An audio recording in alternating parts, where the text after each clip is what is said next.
हसणारी माणसं आतून का तुटलेली असतात? सायलेंट डिप्रेशन म्हणजे काय?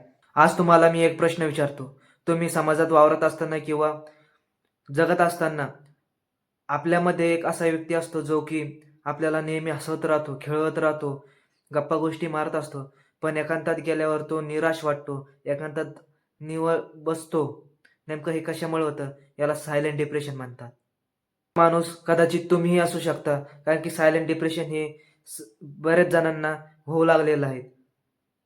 खूप लोकांना असं वाटतं, की सायलेंट डिप्रेशन म्हणजे उदासीनता, एकांत राहणे किंवा कोणाशी न बोलणे. पण असं नाहीये. हसत-खेळत राहणारा चेहरा हा आतून सनी पूर्णपणे तुटलेला असतो. तो माणूस जगत असताना नॉर्मल दिसतो. ऑफिसमध्ये काम करताना किंवा जे स्वतःची कामं असेल ते काम करताना तो नॉर्मल असतो. जीवनामध्ये तो आनंदी दिसतो. समोरच्यांना तो आनंदी खूप पॉझिटिव्ह दिसतो. पण हे असं नाहीये. तो रात्री झोपेच्या वेळेसमध्ये त्याच्या मनामध्ये हजार विचार त्याच्या मनामध्ये चालू लागतात. त्याला रात्री झोप लागत नाहीये. संशोधनामध्ये असं सांगितलं आहे, की बरेच लोकं जे पॉझिटिव्ह राहतात, जे लोकांना हसवतात, ते लोकं आपल्या भावना ह्या व्यक्त केल्या जात नाही. त्यांना भावना व्यक्त करता येत नाही.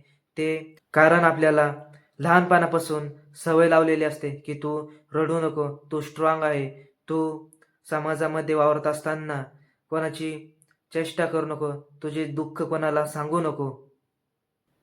मग अशा वेळी तो व्यक्ती विचार करू लागतो, की आपलं दुःख कोणाला सांगण्यापेक्षा ते आपल्या मनामध्येच साठवून ठेवू. हसणारी माणसं आतून सनी पूर्णपणे थकलेले असतात. आतून सनी लो एनर्जी फील करत असतात. हे लोकं खूप केअरिंग करत असतात. लोकांचा जास्त विचार करत असतात. समाजात कंपॅरिझन खूप जास्त करत असतात. खूप पॉझिटिव्ह राहत असतात. खूप मोठे विचार करत असतात. त्यांचा ते विचार करतात, पण त्यांचा विचार कोणी करत नाही. त्यांच्या मनाला काहीतरी खंत वाटते. काही वेळेस त्यांना असं वाटतं, की आपल्याला सुद्धा कोणीतरी विचारावं. आजकाल Instagramमुळे सुद्धा आपल्याला जास्त डिप्रेशन येऊ लागलेलं आहे. आपलं जे कंपॅरिझन आहे, ते कंपॅरिझन वाढू लागलेलं आहे. आपला हसरा चेहरा आपण Instagramवर पोस्ट करतो, व्हिडिओ अपलोड करतो. पण यामागं सत्यता खूप वेगळी आहे. कारण आतून मन म्हणतं, मला कोणीतरी समजून घ्यावं.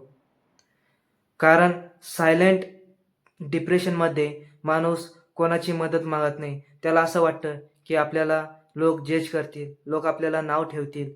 आपलं काय होईल? आपला कॉन्फिडन्स लो व्हायला लागेल. आपल्याला लोकं नाव ठेवतील, असे मनात त्याच्या विचार येऊ लागतात. जर तुम्हाला असं काही वाटत असेल, तर स्वतःला दोष देऊ नका. ही समाज तुम्ही खराब नाही, तुम्ही आतून तुटलेले नाही, तुम्ही डिप्रेशनमध्ये नाही. तुम्ही फक्त थकलेला आहात. ते फक्त तुमच्या विचारानं आणि थकलेल्या माणसाला आरामाची गरज असते, ना की विचाराची. जोपर्यंत आपण आपल्या भावना दुसऱ्यासमोर व्यक्त करणार नाही, तोपर्यंत आपलं मन हे निर्मळ होणार नाही. आपल्या भावना लोकांना कळणार नाही.